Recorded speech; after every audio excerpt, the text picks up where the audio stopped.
Hi, this is Bonnie, and I am going to be doing this project today using Lavina Stamps. And I wanted to go ahead and just get started. One of the things I wanted to show you is how to do reversed stamping images. But I'm going to go ahead and start from the beginning when I made the moon, and then I'll show you how I stamped on to make this outline around them. It's the tree root, Lavinia Stamp tree root. And I am going to be using products from Lavinia World. So I'm going to go ahead and get started right away. I'm going to take this off. And I had started putting a little bit of ink on this already, but what I do is I have a mask, and this is for where the moon is going to be. And I'm going to be using the ink I'm using is Distress Oxide Mermaid Lagoon. And I don't want this to be a really hard line. I want it to be soft. So I'm not putting a lot of ink right there. And I'm probably going to have to go back and adjust that as I go. But I want to keep that space white until I put the moon on, and then I'm going to add color.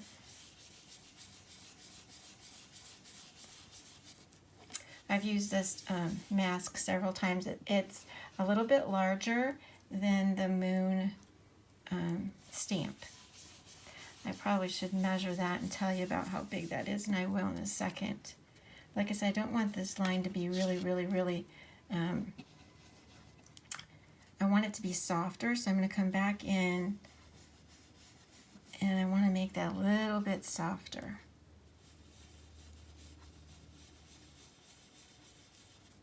And then I'm going to go from there.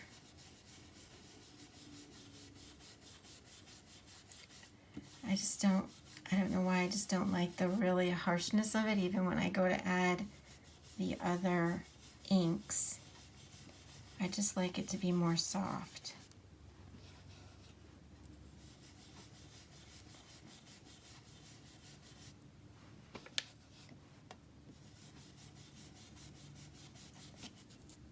Okay. I think you understand kind of like what I'm doing there with that, getting that a little bit softer. I'll probably make it softer once I add more of the inks I'm planning to add. So from there, I'm going to remove my mask and add some more of this Mermaid Lagoon going out from that. I am going to layer some more inks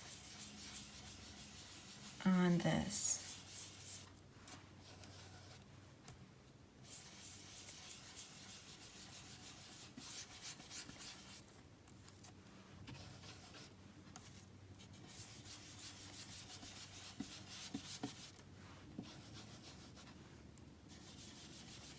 Okay, I think that looks pretty good for what I wanted. Making sure that line's not as harsh. Okay. Okay, then the next color I'm going to go ahead and use, I'm just trying to get this background on so that I can put the trees on to show you how I did the trees. The next color I'm going to use is Cracked Pistachio. And I'm just going to start blending that using the same brush and adding that to the end of this. I want to make that go all the way to the edge of my paper by blending it. Every time I do this, it has a similar look, but it's never the same. It's always, what do they call it, one of a kind, because every time I do it, it's a little bit different, which makes it a little bit more unique, I guess.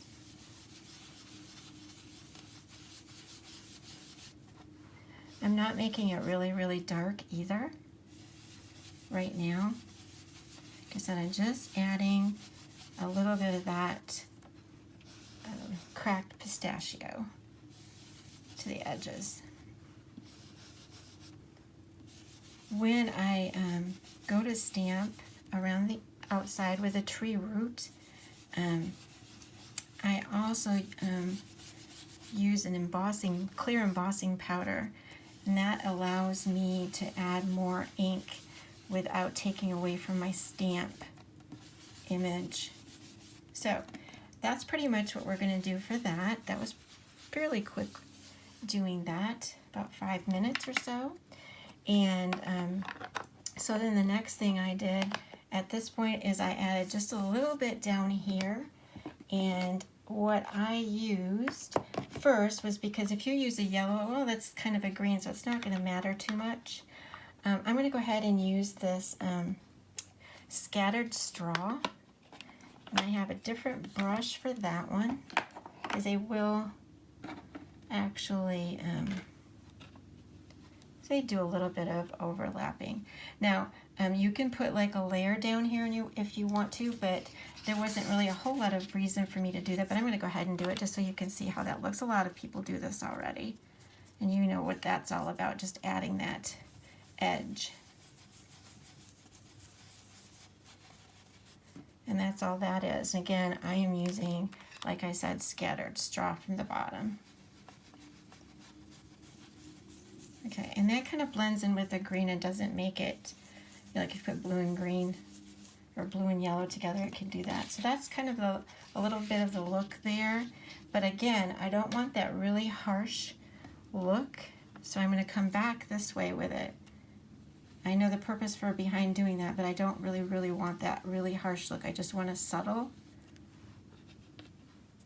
I just want it very subtle. So I'm going back over that a little bit. And I'm not putting a lot of pressure, just enough to get a little bit more ink on there. The other one I did, I left it a little bit more white towards the center. Like I said, each one is different. It's got its own look. All right. So I think that's going to work fine. So now I'm going to be able to show you how to, I'm going to add more ink later, but now I'm going to be able to show you how to do the reverse stamping. What I did was I had purchased this Speedball rubber stamp to make your own rubber stamp, and it works really well for stamping reverse images. This is what it looks like. It looks like bubblegum, but it's rubber. The only thing about this is it's not clear, and usually stuff like that isn't clear, and so you want it to get it positioned exactly where you want is not easy. So if you're trying to do something that's like a perfect thing, this is not going to be your thing to do. You have to kind of like adjust to what you want. The other thing I do right away is I emboss this because I think it keeps the image better, and I can put more ink on top of it if I want to. So I'm getting myself prepared for that embossing part. And what I'm going to be using for my embossing is this distress embossing glaze that you can get at Lavinia World. And this one is Vintage Photo. And I'm also going to be using VersaFine Clair Pinecone. Again, something you can get from Lavina Stamps. So I'm going to go ahead and stamp that. I'm going to show you, all I do is I just straight away stamp this. I know some people worry about getting a clear stamp image and they use the Misty, and that's perfect, but it does not work to do a reverse stamping. At least I've not been able to. So I want to know where this is, so I am going to be going right exactly down to the corner, so I know exactly as best I can where this stamp is going to be when I go to restamp it. I'm not going to waste a lot of time. I want to make sure my ink stays wet, and because this is a pigment ink, it stays wet a little bit longer, and I want to transfer it, so I want it to stay wet longer. So you can see that the image is now on my rubber mat. I'm going to put this other piece of paper underneath here so I don't get more ink all over the place, and I'm going to go ahead and put this down. So again, like I said, you can't see exactly where it is, but I know I have it down here in this bottom corner. So I'm going to line those up, those edges up, and then I'm going to stamp. And I'm not doing this fast, even though I'm on the video, taking a video, I still have to take my time. So that should work pretty good for that. So as soon as I can take a peek and pick that up. Now you can see that it's not super dark, but it's exactly the way I wanted it to be. So the next thing I do, like I said, because I want this to show up well, is I'm going to be using the glaze. And this is like a brown, kind of like a transparent glaze. It has a little bit of different look than when I put it on the other side. And the next thing I do is, obviously, I heat emboss that.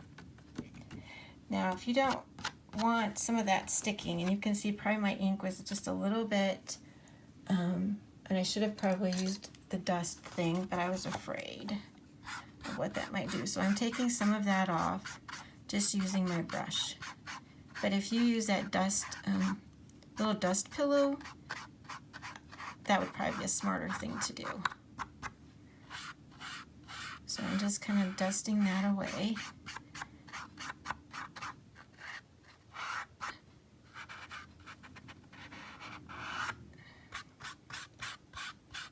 It's not going to make that big of a difference in the end for what we're doing.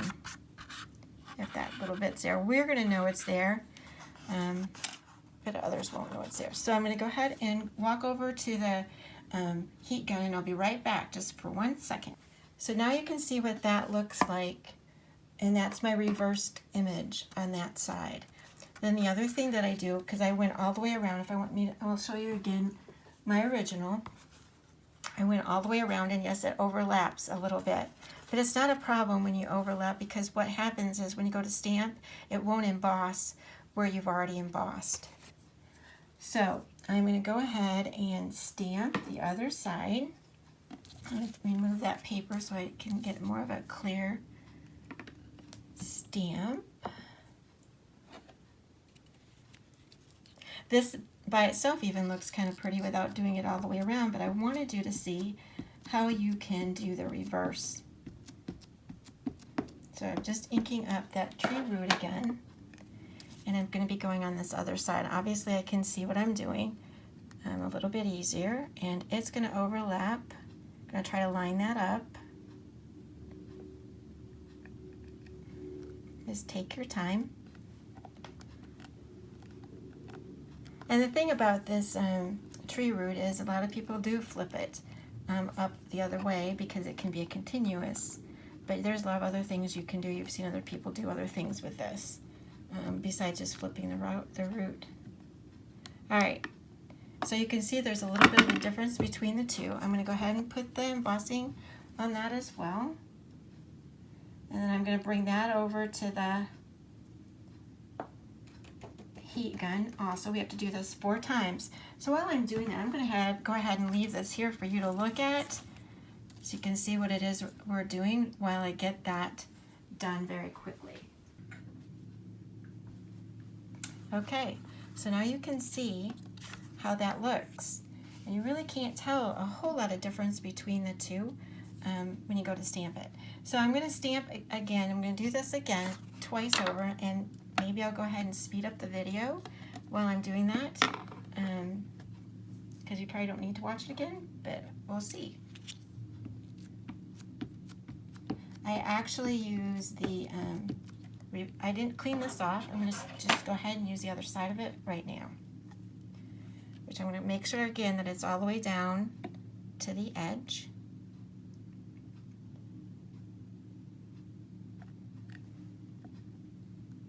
I'm stamping that firmly.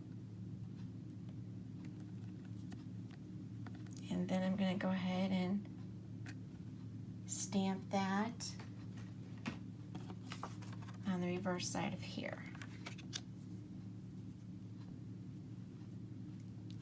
Lining that up to the edge. It's harder to do when I have the camera in front of me.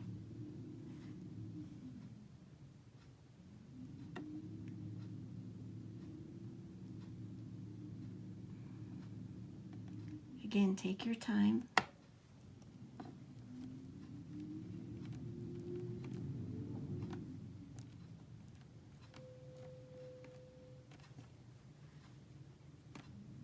Okay. And I want you to see this little spot right here that didn't adhere? Let me show you something really quickly that you can do, because I still have ink left on here. If you just lightly bend this and press down, you can fix that spot. And it's okay that I have this little bit hanging over because I'm going to trim that back.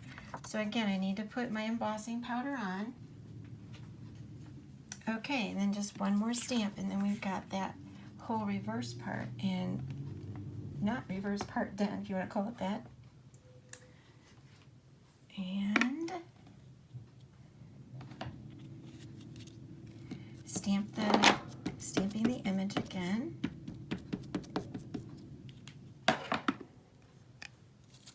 And I'm just going to put that stamp up there at the top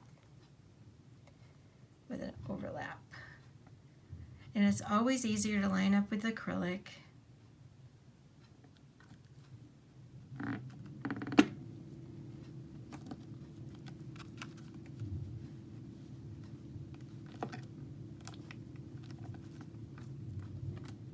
Okay. Got that all stamped on there. And again, I'm going to go ahead and do that one more time by putting the powder on and heat embossing it. Right, so that is what I wanted to show you in this segment, and then next segment I am going to do the moon and finish off what it looks like on the outside. Thanks so much for watching.